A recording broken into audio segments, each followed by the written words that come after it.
Hey everyone, it's -7 degrees outside, and so I figured I would spend this lazy Sunday afternoon showing you a quick little hack that I found. Actually, first saw this on Facebook a couple months back, and it basically is just a quick way to turn your Sawyer squeeze into a gravity-based system.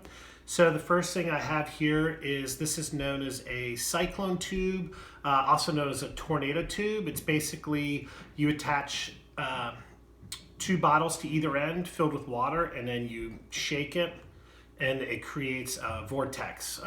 You can buy these things in hobby shops and science experiments, things like that. This weighs 13 grams or a half an ounce for the weight counters. And the one thing I real quick want to point out is, if you can see here, it's a little rough. When you get the tornado tube, it doesn't, so this is the flush regular end, it doesn't kind of sit properly.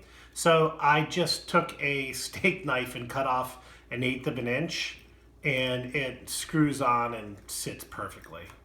So it works great now.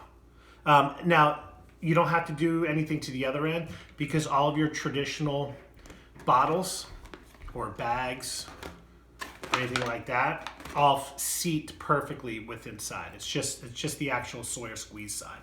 So that took me 3 minutes to do. Not a bad deal.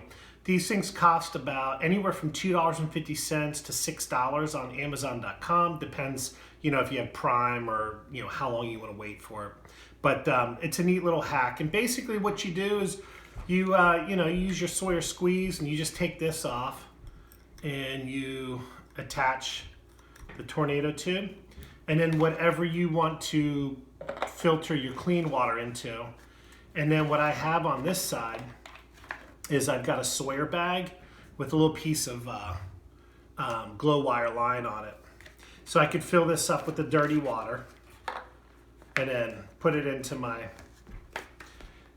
squeeze, and then I can hang this up on a tree branch or something while I'm at a rest stop having a snack and some lunch. I can go ahead and filter, and it just does it on its own, and then it's gravity based. So it goes here, and you just let it hang down and fills clean water right up into there.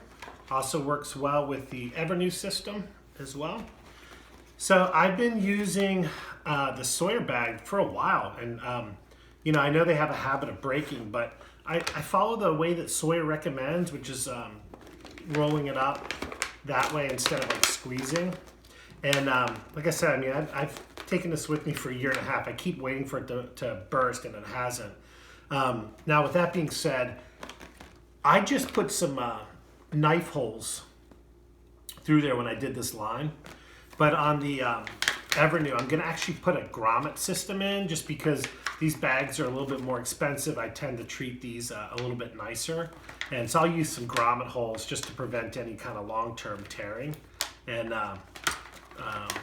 yes, I'll do it like that. But anyways, just a real quick do-it-yourself hack. I think Hiram Cook, his channel, he's got something like this up. I first found this on Facebook, and I was like, what a genius way. The platypus gravity feed filter system's real popular, but it costs money. And for, basically $4.50, if you already have a Sawyer squeeze filter, you've got yourself a homemade gravity feed system. So there you go. That's my cold weather February snowy day inside tip of the day, tornado tube.